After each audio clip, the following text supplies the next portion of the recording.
Justin Sinibaldi, the starter for Gary, would be in line for the win. And he had the RedHawks balanced, struck out half a dozen, walked 3, but made the pitches and got some help from the defense too tonight. Gary's played a good game. Fargo-Moorhead needs to find some action, find some life, get some boys on. And it all starts with Corral Prime. Prime, Pena, and then in the spot, Michael Hope. But we'll see what Jim Bennett does if that spot comes up. And if Chris Jacobs is used,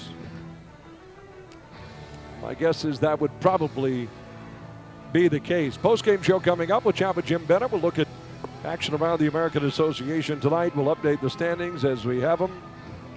And look ahead to tomorrow night's game 2. All coming up on the post-game show.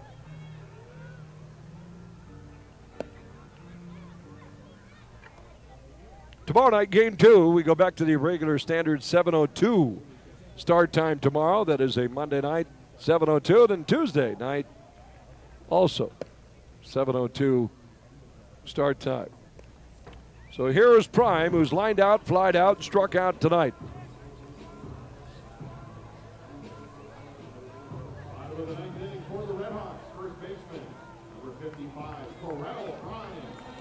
I would encourage you not to eat much tomorrow because tomorrow night is Dollar Cloverdale hot dog night tomorrow night. And a family fair ticket Monday.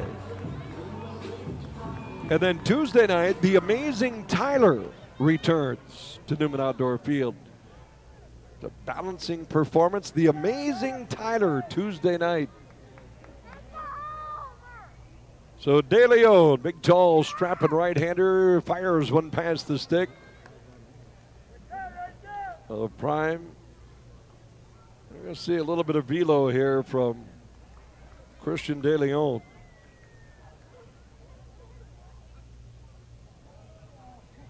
The 0-1 belted foul out of play.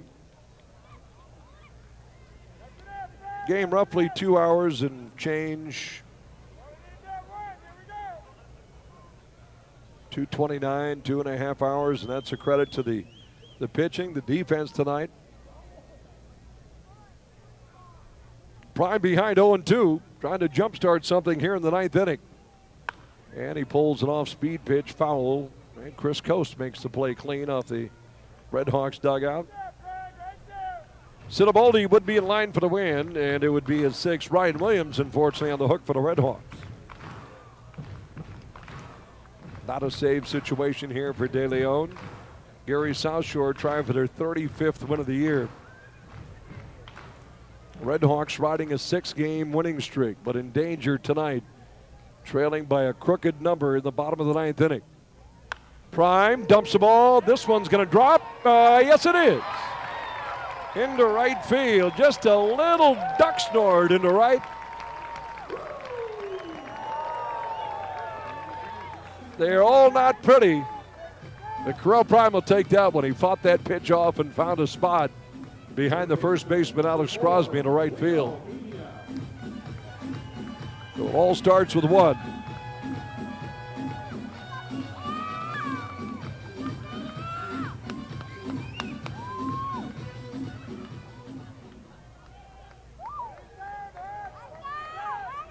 So here is Leo Pena.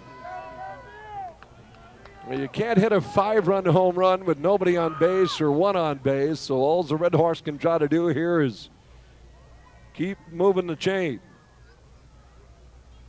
De Leon facing Pena. The pitch is a good cut, fouled straight back. Boy, Leo right on that one.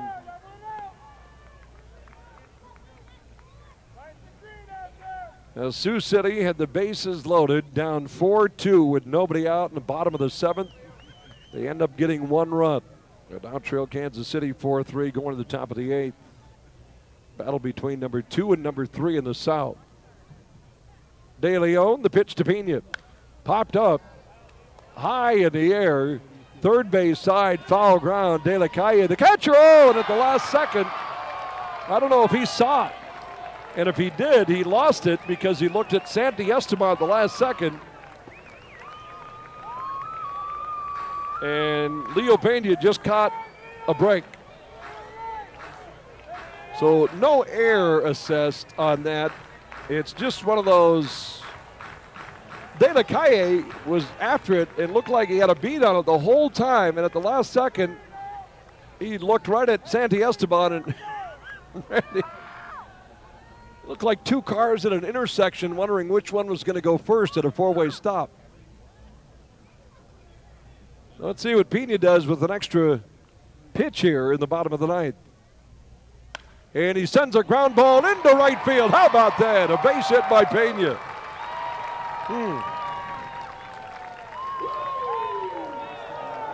I don't know what's going to happen here in the ninth inning, but oftentimes great stories and comebacks usually feature some awkward things, don't they? And a two-strike bloop hit by Prime behind the first baseman Crosby. Pena gets an extra pitch to him because of the miscommunication on the fly ball in foul territory. The RedHawks are still down a big crooked number, 5-0. But there are two on and nobody out. And now Chris Jacobs, who was getting the day off, by the way. But when Boxwell, Alex, strained something, a little tightness in his hamstring, he was in left field. He got pulled out. The RedHawks had to activate their DH, Devin Ahart, and put their pitcher in Boxwell's spot. Well, here's that spot. Now Jacobs comes in to pinch hit in that spot and takes a pitch low. 5-0 Gary SouthShore. And Christian De Leon has got to be saying, I've pitched 2 outs already, haven't I? Well, the ball does funny things. 1 ball, no strike, nobody out here in the RedHawks ninth. The right-hander from the set, the pitch, and ball 2. Carlos Garcia waits on deck.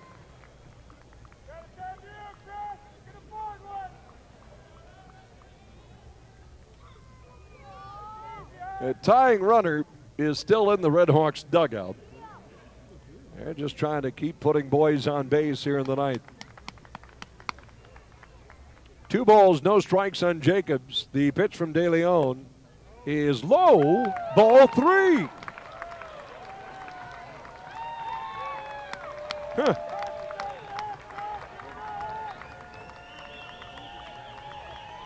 Another ball here would be awfully interesting. Another ball here would put the tying run in the on-deck circle. The look to second by De Leon in the pitch. That's a strike.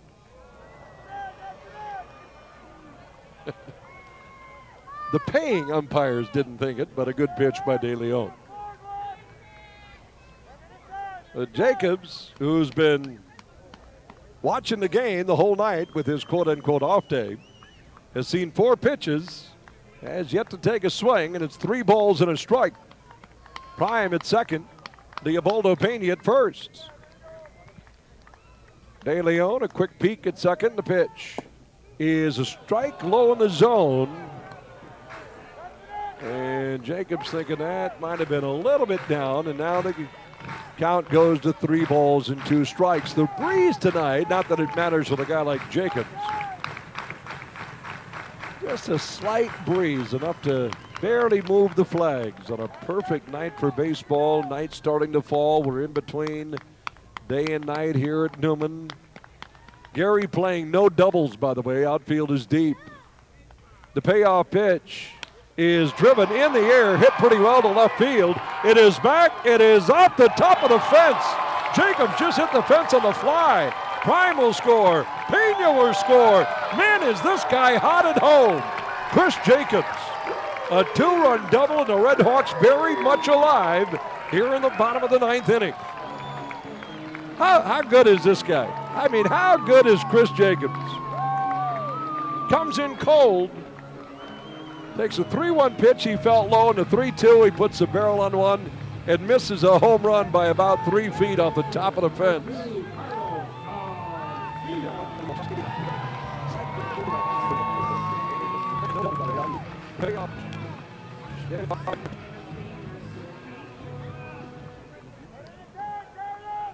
And correction, Pena not waved in. The RedHawks holding Leo up. He got a late start, so an RBI double by Chris Jacobs. So my apologies on that. Looked like Leo was making that turnaround third. Garcia takes a strike, so an RBI double for Chris Jacobs.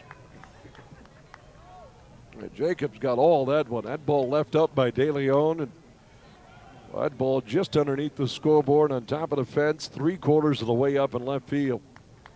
The RedHawks didn't want to take any chances. It's 5-1. RedHawks trail by 4 runs. Tying run in the on-deck circle. De Leon facing Garcia, and a good offering. He knuckles one in there for a strike.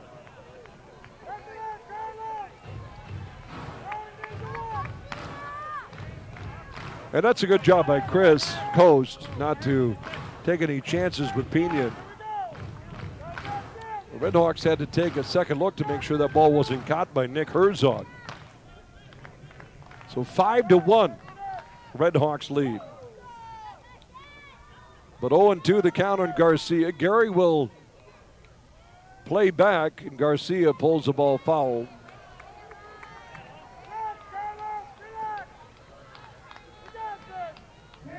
So they'll give up the run on the infield to get the out.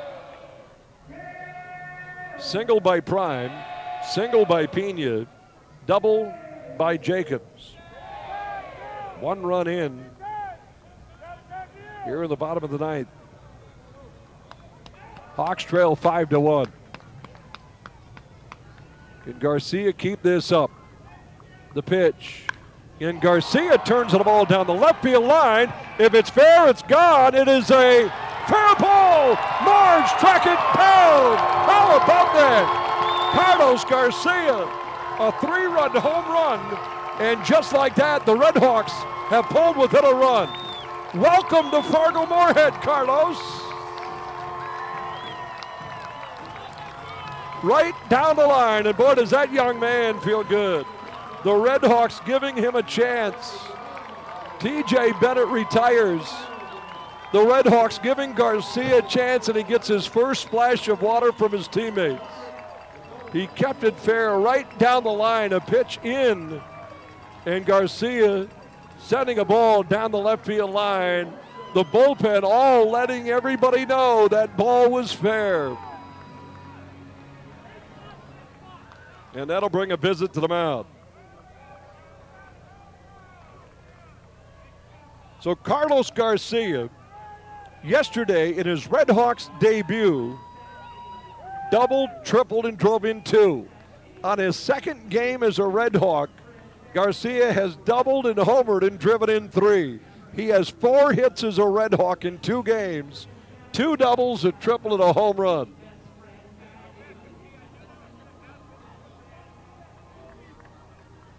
And De Leon with the bases clean. Now here's the tough part. The RedHawks certainly pull within a run, and that's fantastic. This team is incredible, as you know. It is just a never-say-die club. Sometimes the toughest thing to do is jumpstart after an emotional first 4. That's what the Hawks will be challenged with here. Brian Olson, the batter. The De Leon stays in, the pitch. And Olson sends a ball high in the air to right field. It is up, it is back, it is gone. Marge tracked that ball down. Can you believe it? Can you believe it? Brian Olson has tied the game. 5-5 here at Newman. This team.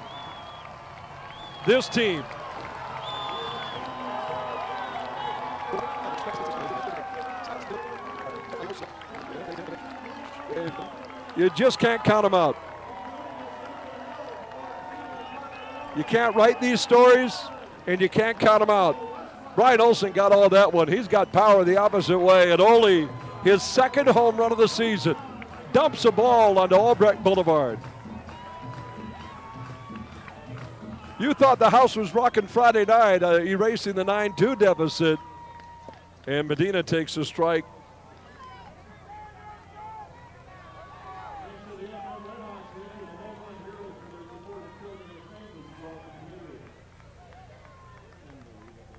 A 3-run home run by Carlos Garcia and the solo homer by Olsen. And here's a smash up the middle by Medina. Backhanded by DeJesus. And, oh, they dropped the ball at first, and Medina's safe. They might go down as a deep infield hit.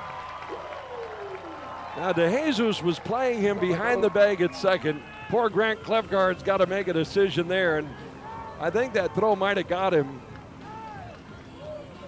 Well, watch the replay here. We have the ability in the booth. That ball hit off the mound. DeJesus planted, had a good throw.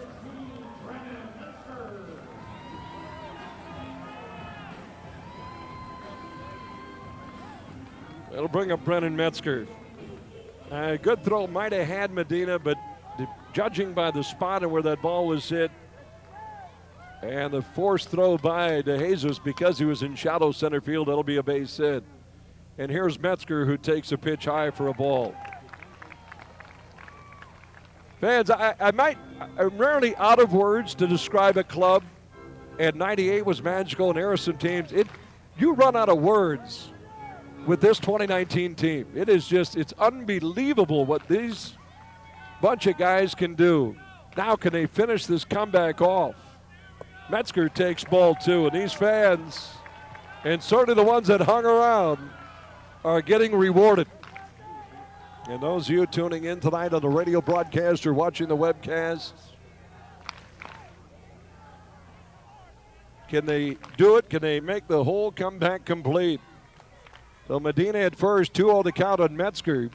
De Leon's pitch. Metzger sends a ball in the air to left center field. This ball's hit pretty well, and it is a drop off the mitt. It'll be extra bases, and this might end the game. Medina's running third. Can you believe it? Can you believe it? They've done it again. The RedHawks have come back to win another one. 6 runs in the bottom of the 9th inning, and the RedHawks walk it off. Brennan Metzger, 6-5 the final. Holy cow. Unbelievable. Unbelievable. Metzger's RBI double walks it off here at Newman.